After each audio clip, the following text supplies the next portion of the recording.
You are listening to the B2B Marketing Mindset with Pete Monfrey and Bill Lowell. We want to help demystify marketing to reduce risk, drive more and better opportunities, and grow your business. Are you ready to master marketing?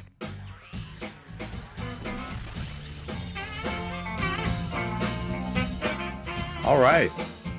I always like to listen to the theme play when it comes on, but I could be prejudiced because that's actually us playing. All right, welcome to B2B Marketing Mindset. Shall we get into the marketing mindset right now? I'm Pete Monfrey. This is Bill Lowell, my intrepid co-host. Every week we go live on LinkedIn and help marketing and you make better, help you make better marketing decisions. Today we're talking about marketing research.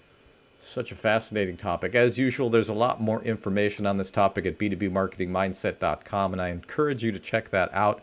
You can also suggest topics, ask questions, all kinds of things that you can do there. And if we like your question enough, we'll have you as a guest on the program, which is basically syndicated everywhere fine podcasts are consumed.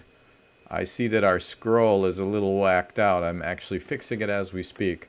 But we've got 6 key points to help you decide if marketing research can make you help better decisions, which is what we're all about here, and determine if you actually do know everything there is to know about marketing. So, Bill, what's it like to be the smartest guy in the room? Well, pretty good actually, because I'm in the room by myself. So. Is that it?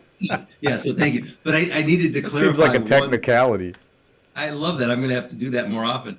I wanted to clarify one thing because you said the music we did, and we did this, and I just want to make sure the audience knows you did this, Pete. I can't carry a tune, let alone make any kind of music. So well, you can carry amplifiers, and I think that counts. So I suppose I could. I'm a coolie with regard to that. That's exactly right. It's awesome that we were able to record and make our own music, and that theme actually has a little story behind it. If anybody's curious, that was an absolutely improvised little song that we made up on the spot at one of our shows here in Austin, and it turned out pretty dang good, if I should say so myself. So it's always good to own your own assets.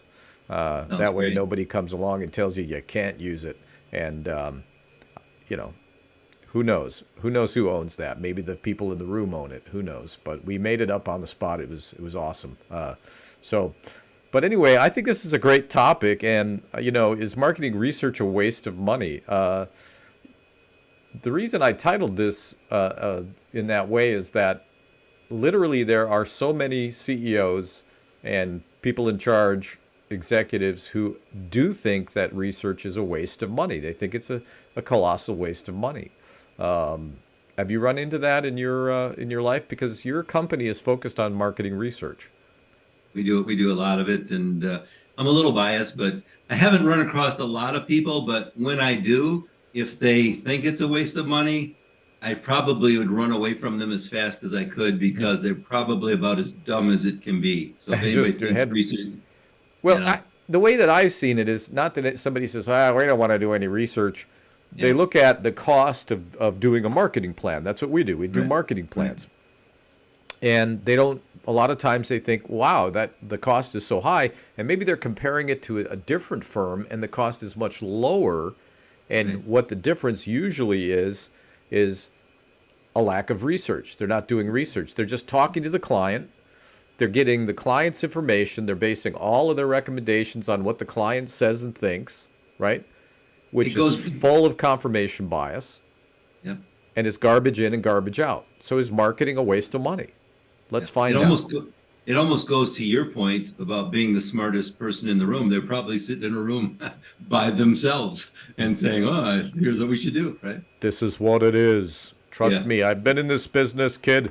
I've been in this business for 20 years. Yeah. Let me tell you, it's all what it is. I know all the things.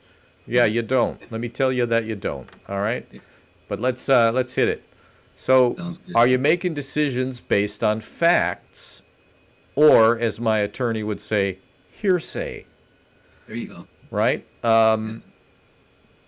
So, what do we mean by that? I mean, I think what we were just talking about leads to this is we're all full of cognitive bias, right? We think that let's use that example of the business leader who's pounding his fist on the table. Maybe he's saying something like, it's all about price. It's just about price.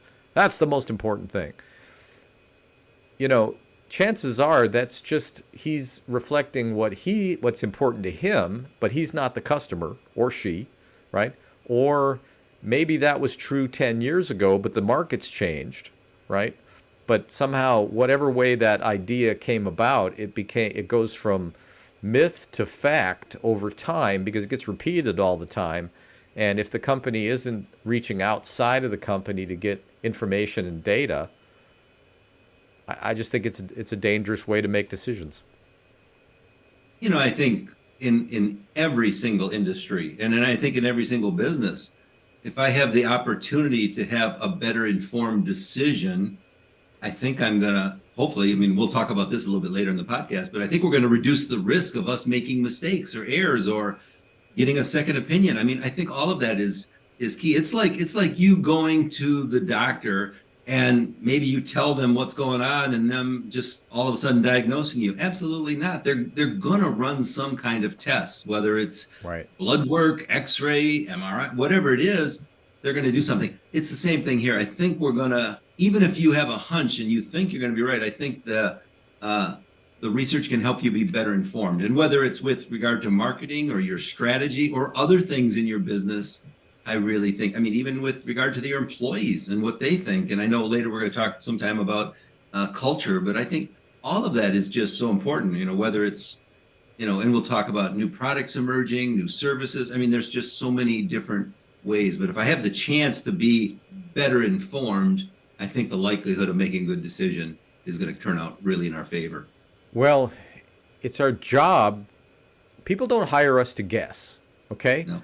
There's this old saw about consultants tell you what you already know and then charge you, $900 an hour to do it.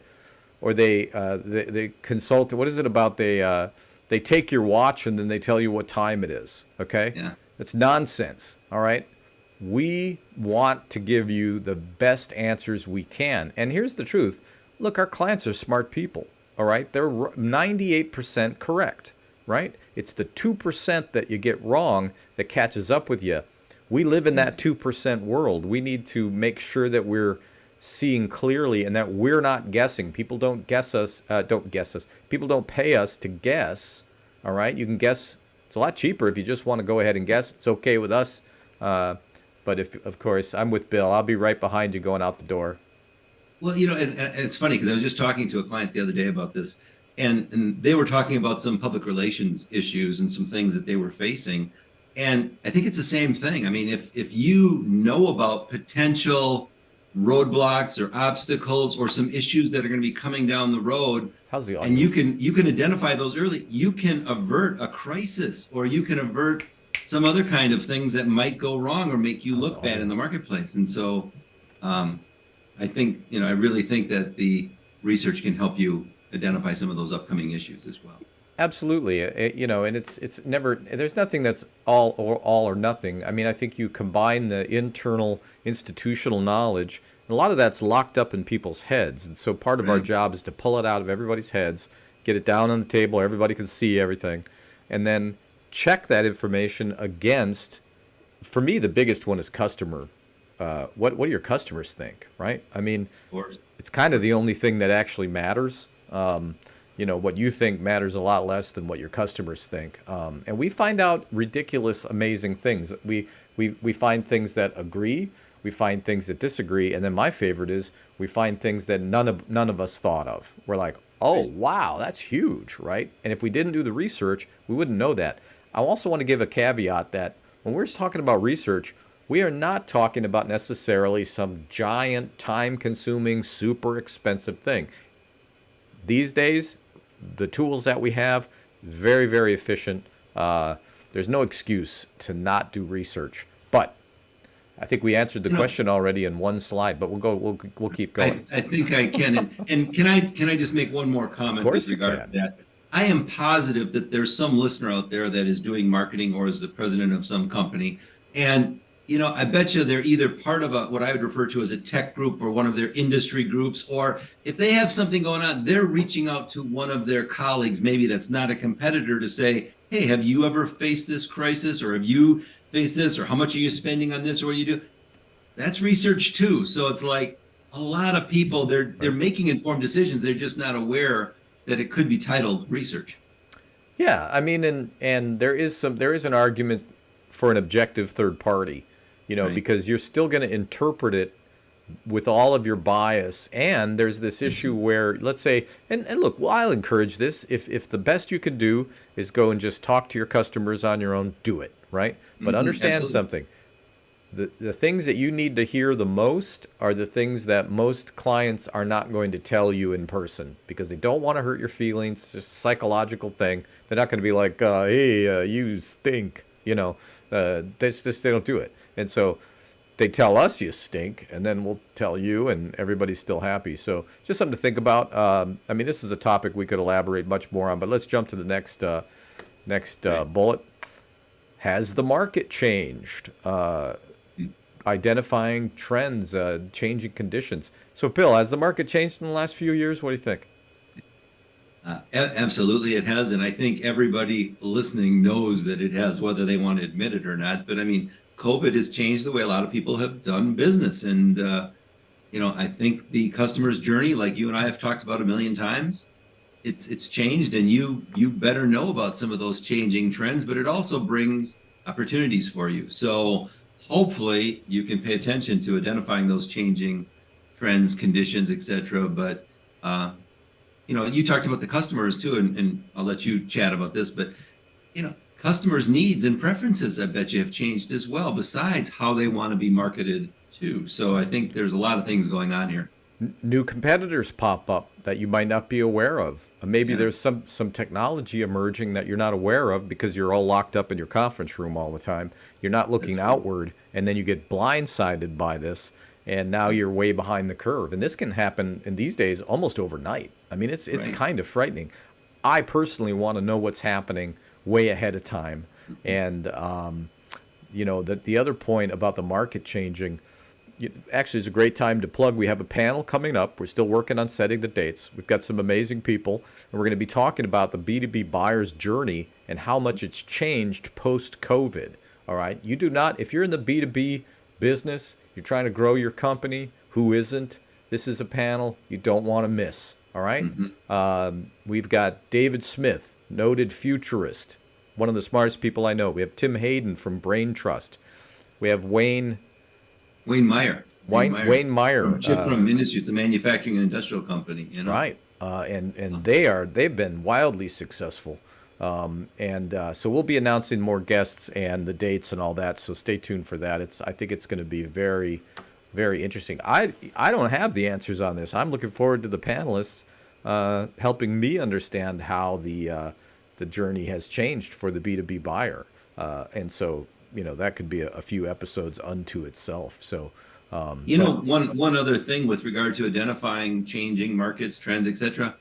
It could be some new legislation. It could be some other kind of regulation that's coming down the pipe. I mean, so there could be a lot of other things that could be impacting that people may or may not be aware of that could impact your journey or the way the market's changing for you. Basic research helps you from getting blindsided.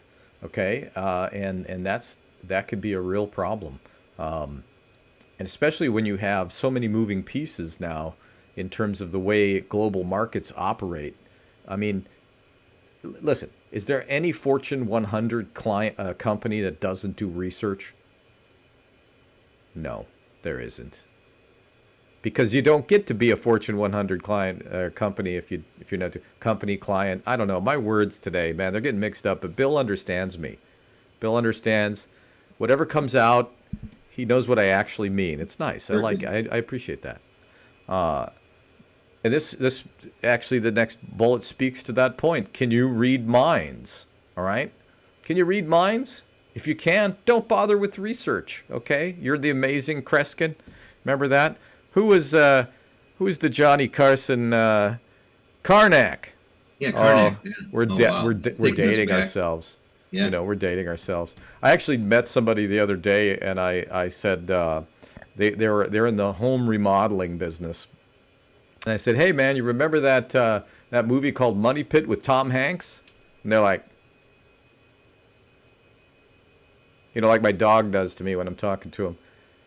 And I may as well have been saying, "Hey, remember that Fatty Arbuckle movie with Lillian Gish? Wasn't that something? I love that." Sorry, just an aside. But can you read minds? Look, are you customer focused? Preferences, pain points, needs, constantly shifting, competitive, right? Expand on that a little bit. Well, I mean, again, you just talked about pain points, preferences. I mean, it could be, and we just finished a survey, and I can tell you a little bit about this, but I mean, it could be how people want to be communicated, how much they want to be, communicating with your organization. I mean, there could be so many different things. It could be how satisfied with you, the customer focused approach could be everything from, are they going to recommend you? Are they going to use you again? If you come out with a new product or service, what's the likelihood that they would utilize you versus going on something else? So, I mean, there's just so much we could talk about that category all day long, but it's like, and it's almost the difference between having that customer focused approach where somebody might say, "Ooh, Pete knows us. He knows what's going on," versus somebody that thinks they do, and they're making guessing games at it. So. Well, I like to say, my greatest strength is I don't know anything. Right? Mm-hmm. I don't know anything. This is a kind of a misconception, I think, about what advisors do. I mean, I consider myself an advisor to companies. My specialty, I'm really a management consultant that's focused on customer acquisition. People call me a marketing guy. Not really. I look at everything, okay? And so we're trying to figure out what is keeping you from meeting your goals. And a lot of times it really is just information. You don't have the most current information.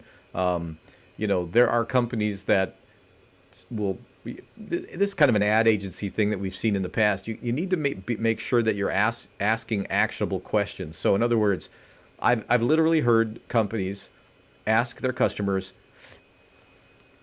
if we met at a bar, what kind of drink would you buy for us? Okay. Yeah, I don't need that. I'm not an alcoholic, for one, yet. But two, I need to know things like what is the criteria? What's the top 5 criteria for choosing one marketing firm over another marketing firm? And then how do we stack up against our competitors on those same 5 criteria?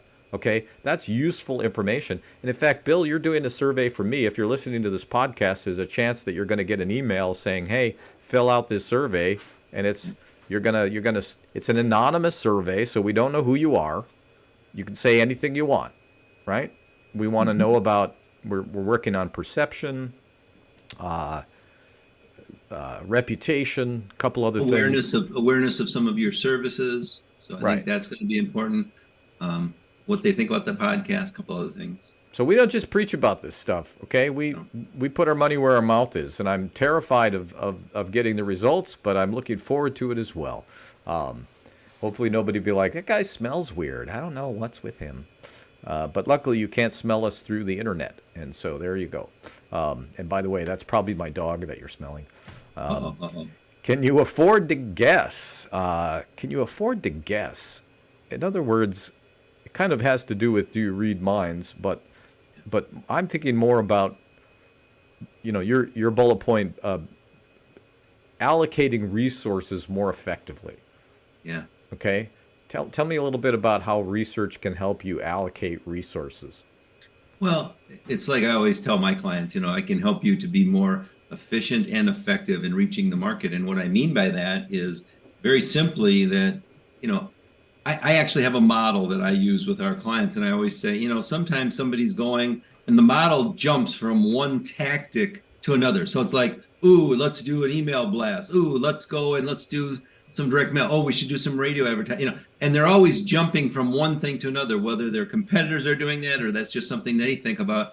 And I always say, let's step back and let's find out really what the marketplace, what your customers, what ways do they want to buy from you? And maybe it's going to be a lot less expensive. But the bottom line is, it doesn't have to be like 20 different things or 5 things. Maybe it's 1 or 2 things that could really, if you really fine tuned it, it could be effective, and then it doesn't have to cost as much. But I just see so many organizations jumping through every single hoop or doing every little thing, and it's like, I don't know that that's necessary. So the resource allocation, let's put our money where we're going to get the biggest impact, you know? Well, this is something that we run into often enough where we actually have an offering to solve this problem where companies are investing money, they're investing money in marketing, they're not getting out of it what they want, it's not meeting their expectations, but they're not sure why, right? So research doesn't always have to be, hey, we're going to talk to our customers, hey, we're going to look at our competitors, we're going to look at, there's research that looks internally, like we call it a diagnostic, right? Mm-hmm. And it's basically we're auditing, what are you doing, right? What's working, what isn't working, why isn't it working? Okay, we can do those very fast, they're not expensive, but we will get you the answers that you need to, and usually reallocation is the answer. In other words, we're going to reallocate, we're going to take money away from the stuff that's not working, and we're going to apply it to the things that are working. And in all the years we've been doing these, almost 100, well, I would say 100% of the time, we find an enormous amount of waste. Okay, so that's a big area of research too. Where are you wasting money when it comes to marketing and sales? Where are you wasting it? And truth is, our fees are more than covered by the waste that we eradicate. And so you can't lose. All right, it's a great way. So if you're wondering why things aren't working, we can find out. Yeah, let me give you an example. Unfortunately, there are some industries, construction, architectural, advertising, PR, that they all go, and we could have a whole session on this, like we've talked about before with the RFP. So they're chasing everything. And so people will put out an RFP and they're throwing all of this resource and all of this, their people, their employees, everything is trying to get this thing out the door. And it's like, wait a minute, what's the likelihood that you're going to get that anyhow? You're going up against it. So maybe you're better off allocating resource to going out and actually visiting with a customer, meeting with a customer, going out and listening to them versus chasing something else that you have maybe a 1 in 100 shot to get. Yeah. I mean, that's just one example. Building relationships. One of the things that we run into a lot is we may be talking to a company about maybe working together and they say, well, marketing doesn't really apply to us because all of our business comes from referrals. Okay, well, great. Are you seeing enough referrals? No. Well, they don't understand that the marketing fire hose can be directed at all kinds of different outcomes. One is increasing the number of referrals. Right. Okay, and so again, without digging in and figuring out what is going on unique to each client, it's going to be really hard to get to the right answers. And again, people don't pay us to give them the wrong answers. Okay, we've been in business 33 years. I know you've been in business. I think you've been in business 33 also, 32, 33? Since 1990, yeah. Same, 33 years. And you're just not going to stay in business this long if you're guessing, right? Yeah. Now, go ahead. I also want our listeners to think about like the 80-20 rule. You talk about resource allocation. It's like, maybe you're putting a lot of money on all of your customers or all of your clients or whatever, but maybe there's 10 or 5 that are giving you 80% of the business. Maybe there's a different strategy there or resource allocation to focus on them. Or maybe you say, we want to allocate more because we want to bring others up into that top 5 or 10. That could work too, but it goes back to you, Pete, with regard to what's the strategy? What do you want to do? And I think that's got to be key before you even do the research. Well, this brings up, we had a client that was a pretty small client. I think they were doing about $500,000 a year, but I think it was around 70 some odd percent, 73% of their revenue was coming from just, I think it was 9 clients. And so I asked the question, when was the last time you talked to those 9 clients? The answer was never. Yeah, good. I know I'm trying to laugh. Yeah. No, good Lord. It's pretty scary. Insane. Yeah. Go ahead. Good. I was just you're making me laugh because one of my first mentors that I had, we would go in to see some of these organizations and they would be doing things just like that. And I remember walking out and saying, Ed, how do these people do it? I mean, how do they make money? How do they survive? Because I can't believe some of the craziness that I'm hearing. And he would say, momentum. Momentum. Yeah. Being in the right place at the right time, luck. All right. I Yeah, mean, there's all exactly. kinds of reasons, but I was Yeah. kind of shocked by that because it seems like common sense, right? I mean, you want to definitely stay in touch with if, by the way, how did we find that out? Research. We looked at where their business was coming from, and they didn't even know that they had so much revenue concentrated in just so few companies. That is Wow. really dangerous. And we've fallen prey to that too. We're not perfect. We make the same mistakes everybody else does. This next one I think is awesome, and I put together a little graphic for it. Oh, good. And so, do you love risk? In other words, are you this guy? Are you this guy? Because if you are, don't bother with the research, man. You're good. And it makes me think of, so Bill unfortunately can't see what's on the screen, but it's the man standing there on fire. Actually, it just occurred to me that the listeners through the podcast syndication also can't see what's on the screen. So if you go to b2bmarketingmindset.com, you get to see all the cool stuff that we put on screen, our lovely faces, our cool stuff behind us. Looks like University of Wisconsin behind Bill there. He's a big fan. But how much risk are you willing to tolerate? How much risk is your board willing to tolerate? Okay. Right. And companies have different profiles of risk. One example, I have a friend who's a stuntman. I may have used this example before. And one day I went over to his place and I said, Steve, what happened to your face? He was all scratched up and he had the bandages on and stuff like this. And he says, we had to roll this semi 4 or 5 times the other day, and we just couldn't get the glass right. We just couldn't tape the glass properly, and I didn't really hear the rest of that because the only thing I could think of was like, this guy's idea of risk is way different from mine, right? So what's your risk tolerance? Research Exactly. lowers risk.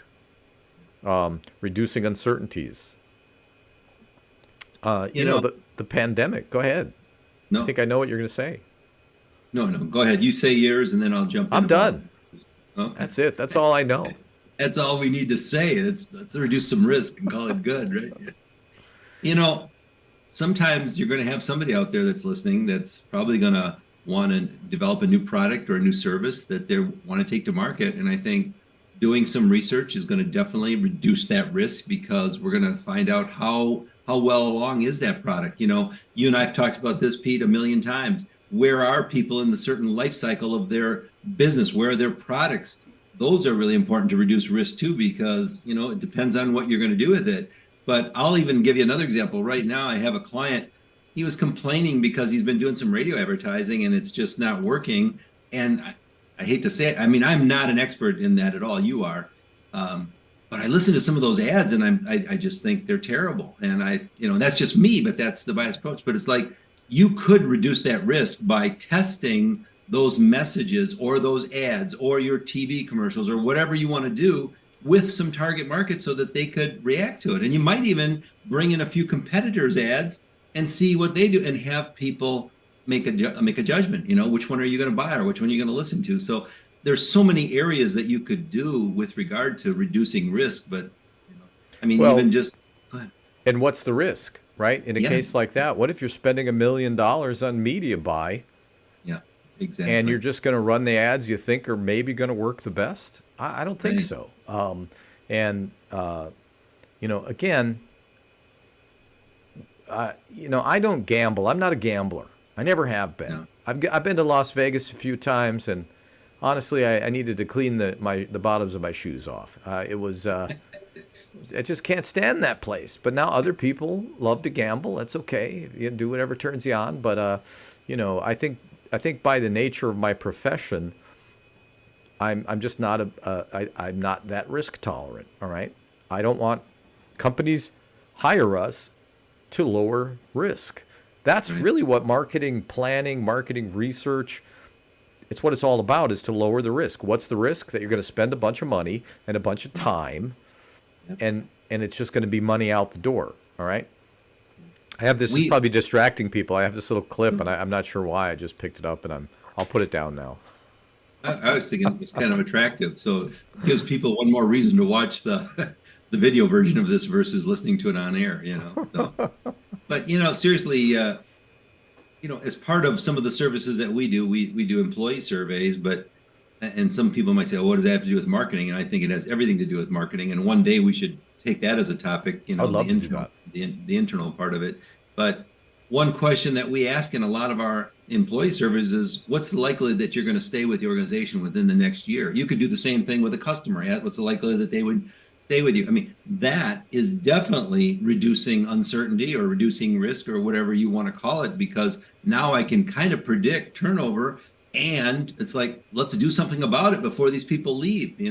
We did this with one organization, and people were leaving because they didn't think they had a career path in that organization. And the client, when we reported back, they were like going crazy. Oh my gosh, there's such a career path here. I guess we just haven't done a good job explaining it or communicating. I mean, so there's a lot of things that go with that. I mean, reducing risk can be so much, it just depends on what topic you want to look at.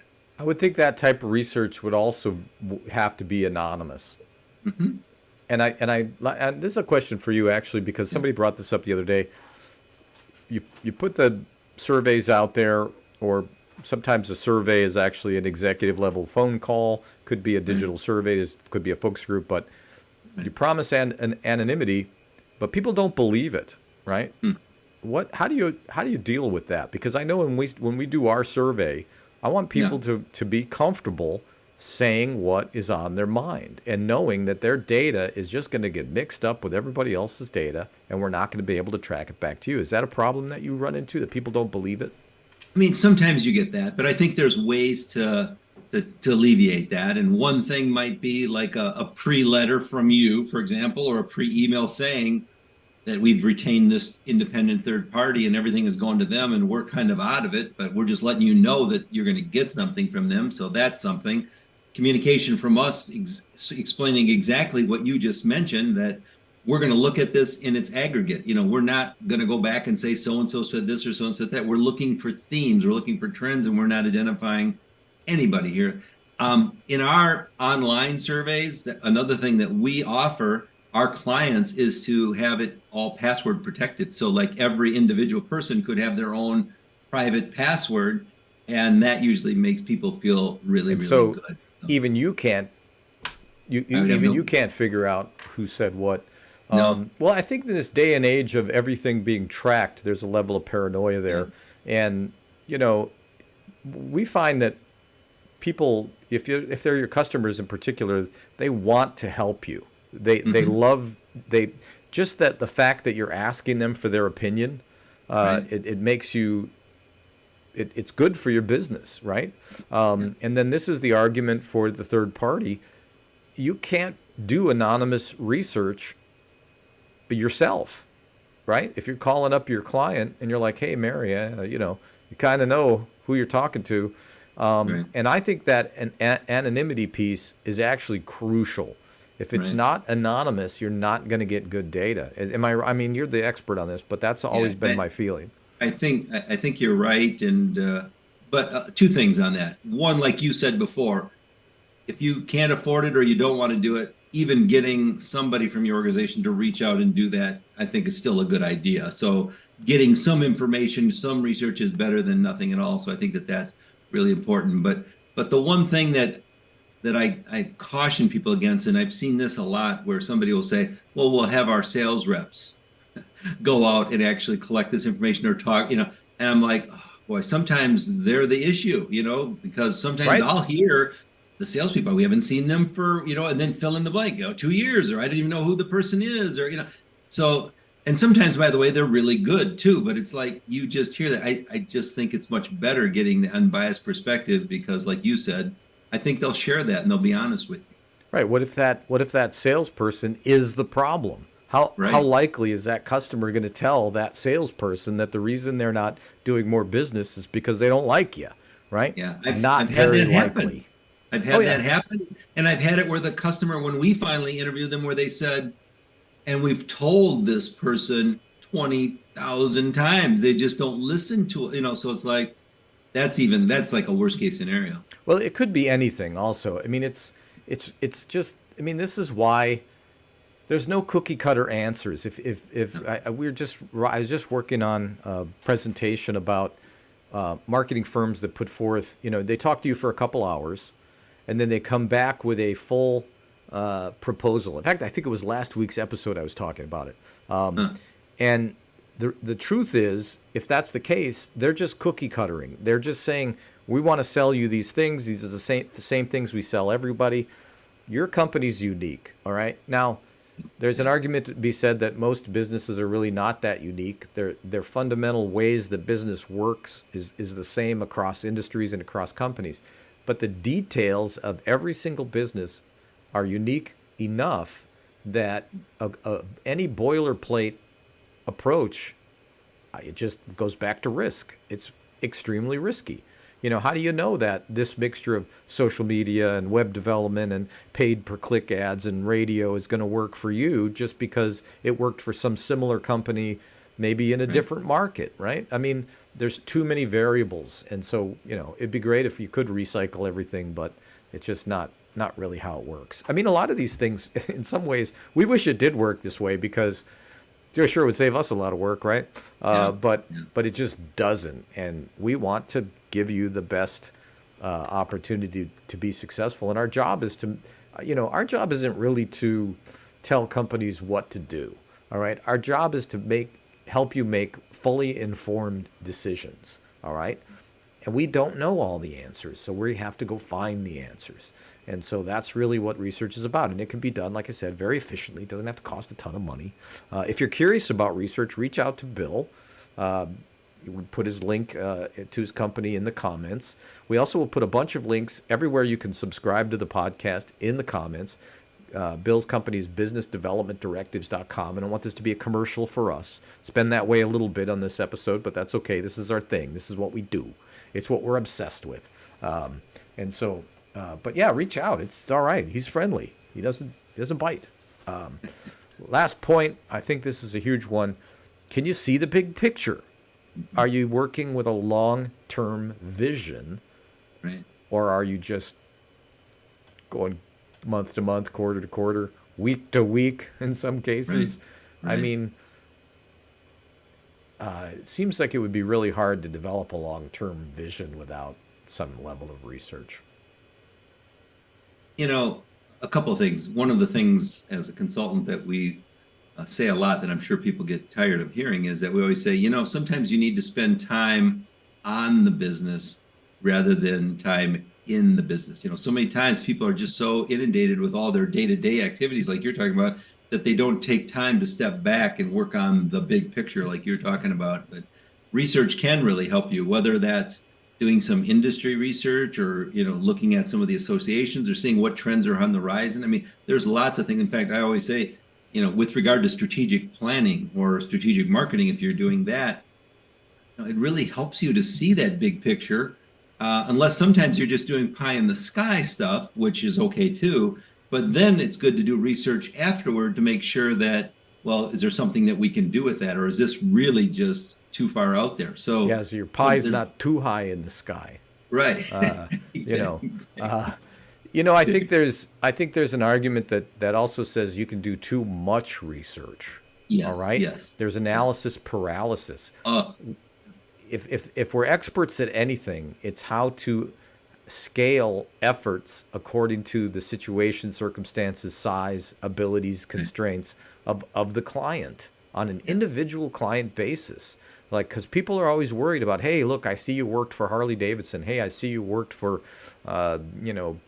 Kimberly Clark, whatever. How are you going to know what my $3 million, $5 million, $10 million company? I mean, the assumption is that we're going to just give you hey, this is what worked for Gigantor company. No. At the center of everything we do is knowing what's appropriate for your industry, for your size, for your objectives. It's what we do day in and day out. And so if you don't feel like you're getting that from whoever is advising you or your marketing team, your marketing executives, you should be, because I think that's the difference between, and this is another episode that either, we've probably done one in the past, we'll do one again, the difference between marketing strategy and marketing tactics. Okay? The difference is research. All right? Building a website is a tactic. Figuring out if you need a website or if you need to change your website is a strategy. How are you going to figure that out? You're going to do research, okay? So it's really kind of what it's all about, in my opinion. Either you're being strategic with your marketing or you're playing shiny object, okay? Right. What do you want to do? How much risk do you want to take? You like to throw money away. It's all good with us. Hey, we're not going to, it's good with me. As my family used to say, yeah, we don't, hey. But it's true. And it's so true. interesting too, because like I said earlier, sometimes doing some research for that vision, like you're talking about for the future, some people in organizations can't see their future, and sometimes the research or having an unbiased individual like yourself come in and help them to see it really makes it a lot clearer. And so that might be something that people can do. So I think those are a couple good steps that you could take. I mean, it's like, what is the possibility of what we could do? Yeah, absolutely. And we're going to put some more detail on the B2B marketing mindset.com. And so, go ahead over there and check that out. Yeah. And we're pleased that you join us here every Thursday on LinkedIn.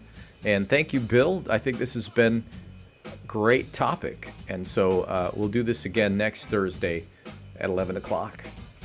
Great. Thank you. So don't be that man on fire. I guess that's the point, huh? Exactly. See you next time. Let's enjoy your music as your music takes us out. That's right.